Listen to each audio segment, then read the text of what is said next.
Hey guys, it's me, Sam Lant, here at SnowGlobe with Bixel Boys. How have you guys been doing? Great. And then I'll just have each of you introduce yourself. I am Rob. I'm Ian. Very nice. So, you just had an EP come out recently. So, can you just tell me a little bit about the EP, the sound, what inspired it? It's called Bring It On, and it's actually our second original EP. And I think in this EP we really tried to just do something different than the first. Like, we're all about sort of exploring different genres, and I felt like this Bring It On sort of embodies a new kind of spirit from us. Very nice. So, what can the fans expect in the near future? I would say a lot more originals. It's really important for us to like brand our sound, and we've been really looking forward to like this new year and like really kicking off everything we do, like just branded towards Bixel Boys, because what we try to do is like really make a big room underground sound, and I think that as long as we kind of have that hat on, like we'll be okay. What would you describe your sound as?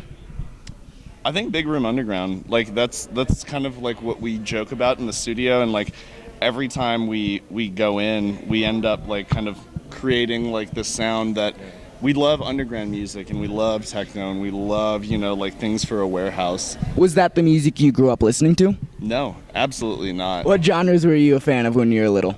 I'm a massive R&B fan. I love Janet Jackson and Lauryn Hill and, you know, Brownstone. Like, that's what I love to listen to, and I grew up listening to, like, you know, music in the car with my mom, and that's what it is. I got stuck with country. There's nothing wrong with country. Oh, I love me man, some. you know? I love me some Garth Brooks. Yeah, you know, when I'm sitting out on my porch with my shotgun and my rocking chair, sometimes, you know, I just need a little bit of like some country flavor. Definitely. So, how did each of you get started in producing music? I actually started sort of as a hobby. I was in another line of work, and then I sort of decided that I want to just give myself a hobby. I never really took it seriously until I started doing remix contests just for myself, just to see how far I could take it. And through there is where I started connecting with bigger people in music, and all of a sudden it went from a hobby to being the main part of my life, basically. So kind of unexpected in a way. Nice. And then? Oh, producing music? Well, for me, it actually, I kind of came into the scene throwing parties. So I had been like a promoter for the last 6 years, still am really, in Los Angeles. And being around, you know, dance music and, you know, house music and things like that, it really kind of sculpted like my tastes and, you know, like what I listen to on the daily. So being around that, like, really actually did kind of like hone like the things that I listen to, and like when Rob and I go to the studio, it's really important that, you know, it's like it's things we know. Like we don't want to front and like make things because they're hot like at the moment, but that's what it is for us. So then, how did you two come together? Actually, this is a great story, and I'm wearing the shirt. So our friend Flakes, and I'll just leave it at that. His nickname is Flakes. Who started Pizza Slime, which is like kind of an offshoot of like the whole Mad Decent thing. He introduced us. He was a mutual friend, and I'd been DJing a little bit, and Rob was, you know, like really talented with producing. So he linked us up, and then that was 8 months ago, and the rest is, you know, kind of history. It was love at first sight, so to speak, you know? Yes. Right? Yeah. Don't you feel that? Don't you feel the love? I saw those baby blues. That's all Murder, She Wrote, dude. That's it. So, looking back, we're almost actually on New Year's Eve here. Right. Looking back on 2013, what would you say some of your biggest accomplishments were? Oh man, I think just like completing some original work. I feel like originals as opposed to remixes are so much harder because you have to really give yourself to it, and a remix sort of eases you into the song. You can just alter it slightly, but I'm just glad that I was able to get to a point this year where I could sit down, we could sit in the studio, create an actual like from scratch song and actually feel really good about it, as opposed to just testing things and then not feeling good about it later. So I think that's probably my biggest accomplishment. I have to agree. I think that really sitting down and owning like a new sound in a new genre, and like really trying to like to create something and then having people accept it, that really is the biggest accomplishment. I could not believe like when we started like producing that people were actually listening, and knowing that people listen that's so like touching. Like it makes us humble, you know. When you are sitting down and writing out your originals, what are some of your inspirations that you draw on? I mean, it's funny, like when we're in the studio, like we sit down and like we'll go through a bunch of songs and we'll listen to things, and mine are always like what we talked about earlier. It's always so much R&B, lots of vocals. Like we're really big on melodies, you know, and like we want to create like songs rather than just bangers. Yeah. And like that's what's really important for us. I think actually a lot of our inspiration comes from non-dance music things. I actually make it a point to try to not listen to dance music all the time, because I think it sort of sucks you into this zone. So when we're not in the studio, I think we're trying to listen to as much sort of eclectic music as we possibly can. We even draw inspiration from like movie clips. Yeah. You just hear little pieces of things and it starts to like the gears start turning and you start getting all these amazing ideas. So I think you can really draw inspiration from basically anything.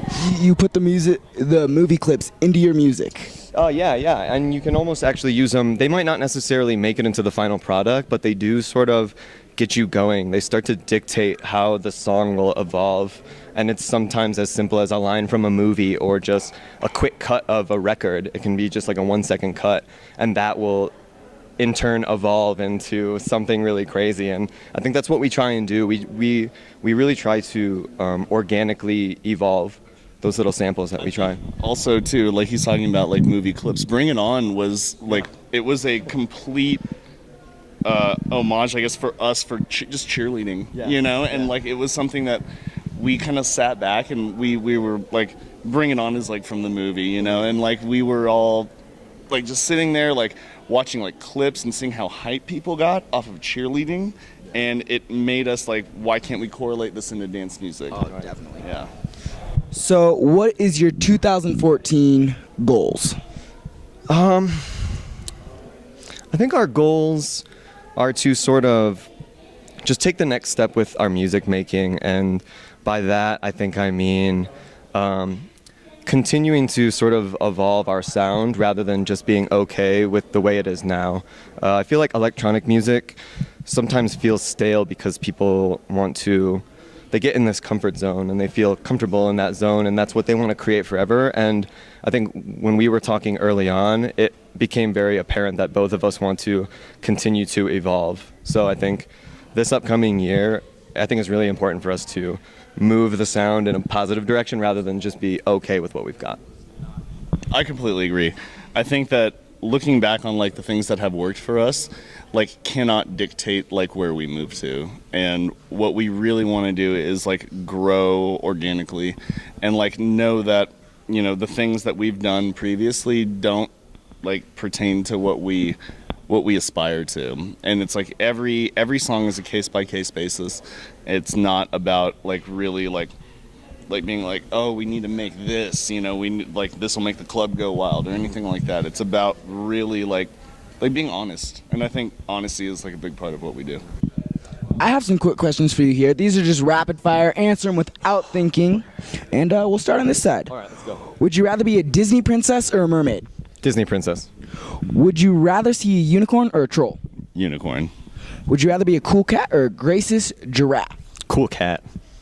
Would you rather learn everything about the universe or nothing? Everything. Velcro or shoelaces? Velcro. Nose picking or booger eating? Oh, nose picking for sure. No socks or no shoes? No shoes. Pink zebras or green giraffes? Pink zebras. Submarines or spaceships? Spaceships. Crocs or sandals? Sandals. How many granola bars do you think you could fit in your mouth at once? 2. Do you think...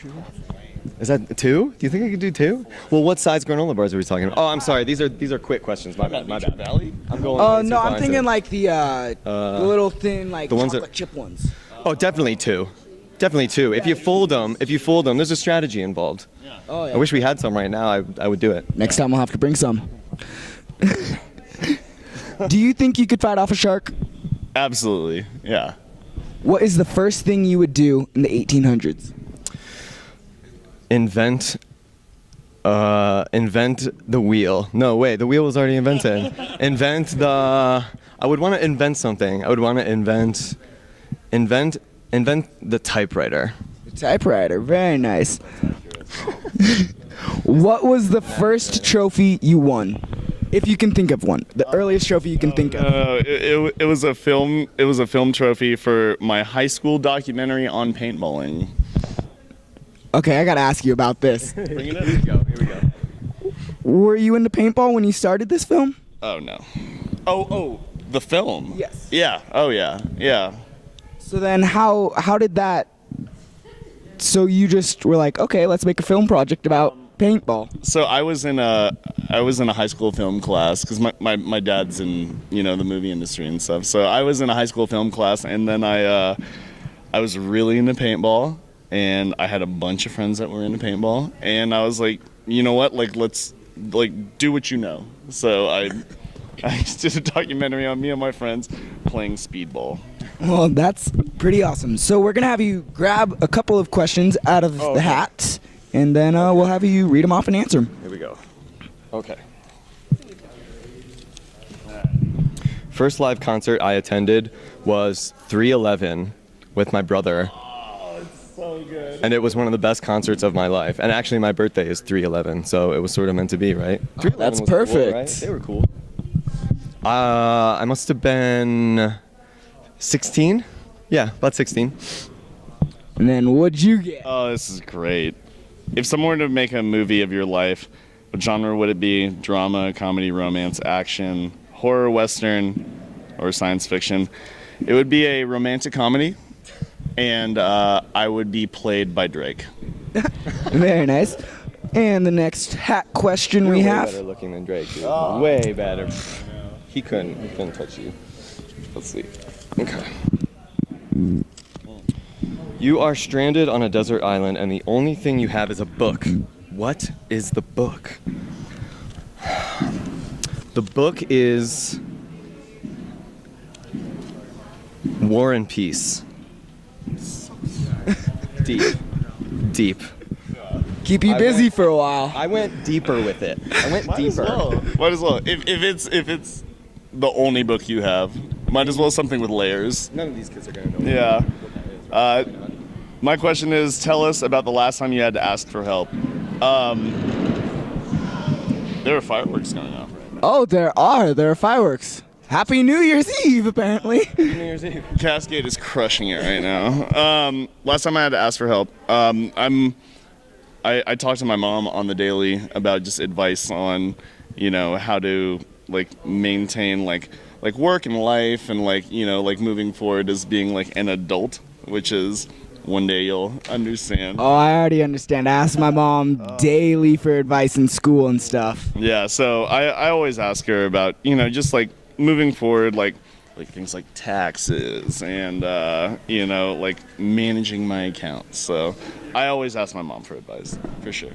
Well, before we go enjoy the rest of the festival, just throw out your social media, SoundCloud, future releases, anything you want. Even say hi to Grandma. You want to do that? Yeah. So it's Instagram at Bixel Boys, Facebook.com/Bixel Boys, SoundCloud, Curveball, Bixel X Boys. Yeah. Yeah. Apparently somebody had it, so. To the person that has the Bixel Boys account, we're coming for you. We don't have Snapchat, unfortunately, so don't even try, because I don't even know who @Bixel Boys on Snapchat is. Don't send anything. I just have to congratulate you guys one more time. Your show was amazing. I was front and center for it the whole time. Yeah, and enjoy the rest of the festival. Thanks a lot, man. Thank you, sir. Thank you. Thanks, buddy. Thanks for everything. Have a great one. Adios.